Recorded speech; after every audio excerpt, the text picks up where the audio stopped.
What it do, boo-boos? It's Thursty Thursday. Yay! We're here for our Romance Angels Oracle reading to get a little tea on our love life, see what's going on, what's good. I hope you guys are doing well. Hope you've survived the full moon of Virgo and Saturn and I still can't remember if it's Pluto or what going forward. They're their 29th degree, so it's insane. It's like the culmination and the boiling point of like everything ever. So that we can just start fresh. So yeah, crazy full moon. In fact, I uploaded my full moon workshop and I was informed that there was like an upload error.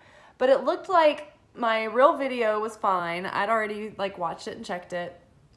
And then there was still a different thumbnail that said error upload. So I thought it was a separate video, and it was just like, at first there was an error, and then it just restarted over. And so I deleted that one that said error upload, and it just deleted like the real video. So I had to upload it again. So like Virgo strikes back, really.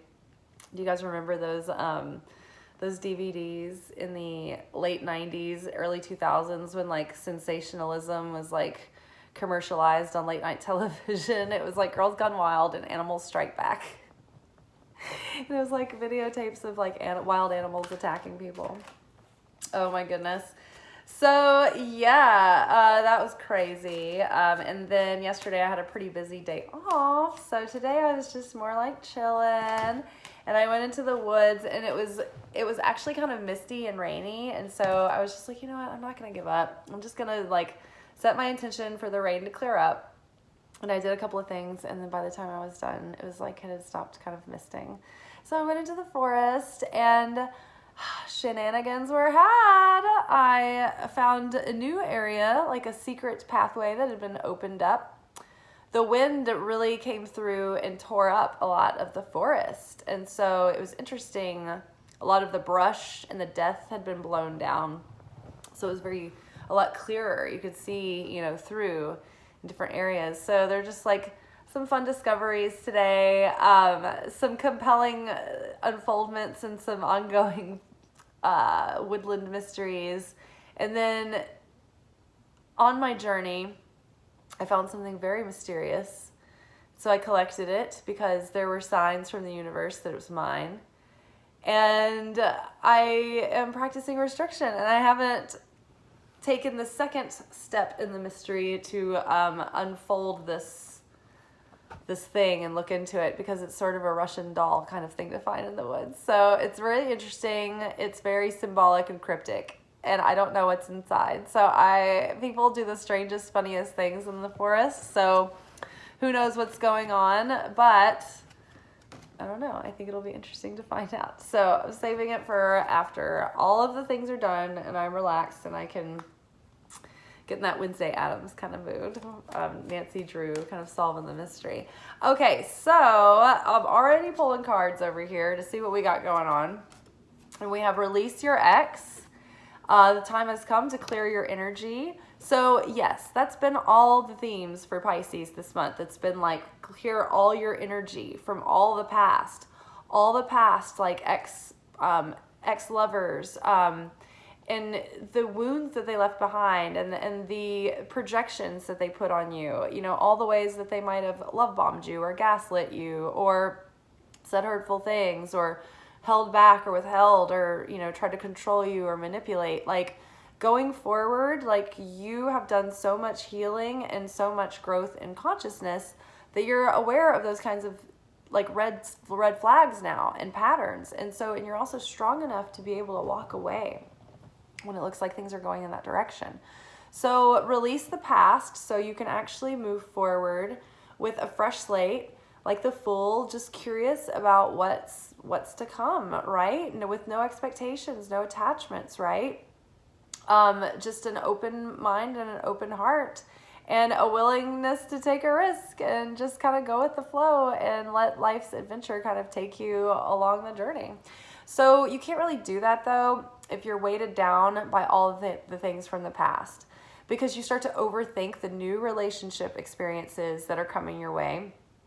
And you find yourself like having fun, and then the moment you're having fun, you're like, oh, I don't want to ruin this, oh, you know, and you like tense up and you start overthinking and you start holding back, and you know, you at first you're like authentic, and then you let your guard down, and then all of a sudden you're like, oh, I feel exposed. Like Brene Brown in her talks about vulnerability, she talks about the vulnerability hangover, right? And I think that that comes especially when we're courting and dating and all of that, and it's natural that it comes up. It's in our subconscious from our memories, right? From our broken hearts from the past. But the challenge and the assignment is to release those and move forward unencumbered.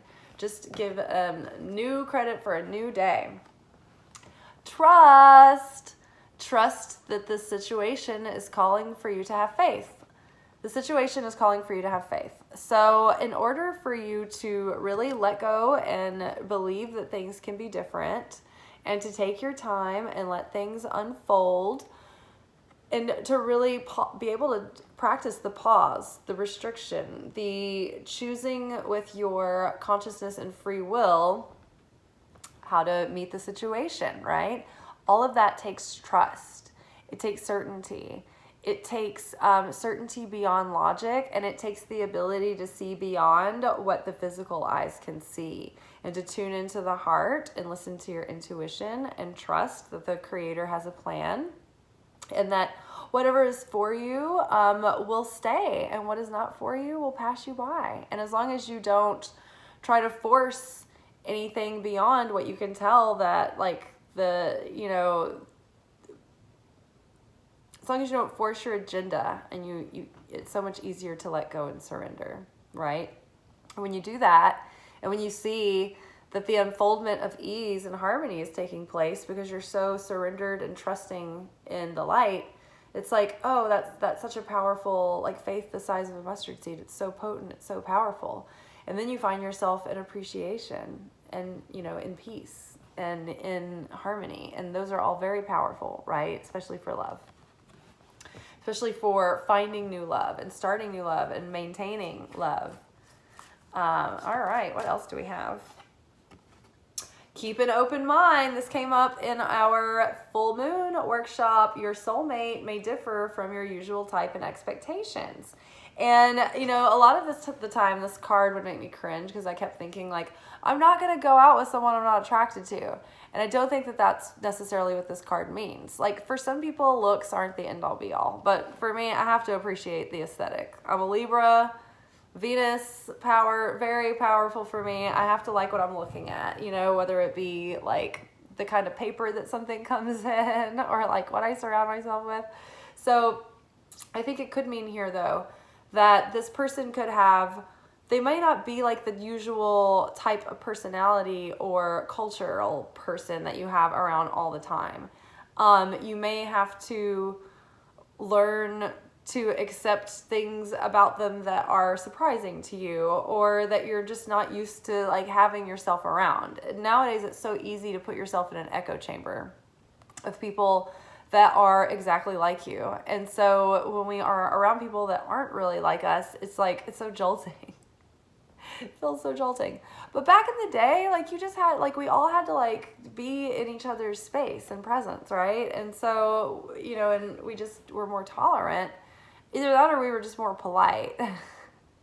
But I think that the challenge here may be to put aside like pettiness and be willing, like reevaluate what are your like deal breakers and what are your preferences, and keep an open mind as you're meeting people and as you're, you know, going through this thing we call life. All right, you guys, one last card for our love reading for the week, and then I am going to chill out. Oops, soulmate.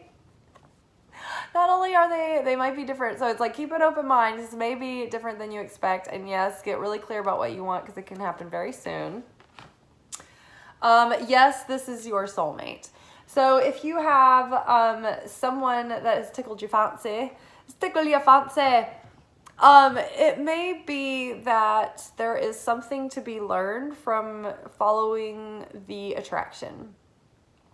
Soulmate doesn't necessarily always mean that it's going to be the end-all be-all or permanent or even long-term. Mostly soulmate definitely guarantees, though, that there's going to be a lot of intense emotions around it and a lot of spiritual growth involved. And so on a Kabbalistic level, though, a soulmate level relationship is one of like two equally yoked people meeting one another from a state of complete fulfillment and satisfaction on their own. But like, they don't need a relationship, but they genuinely like are like a good match, and they like each other, and they want to see where it goes. And then from there, the bond is established, and it grows naturally and organically, and the love is overflowing, so that it's making both of the partners' lives better.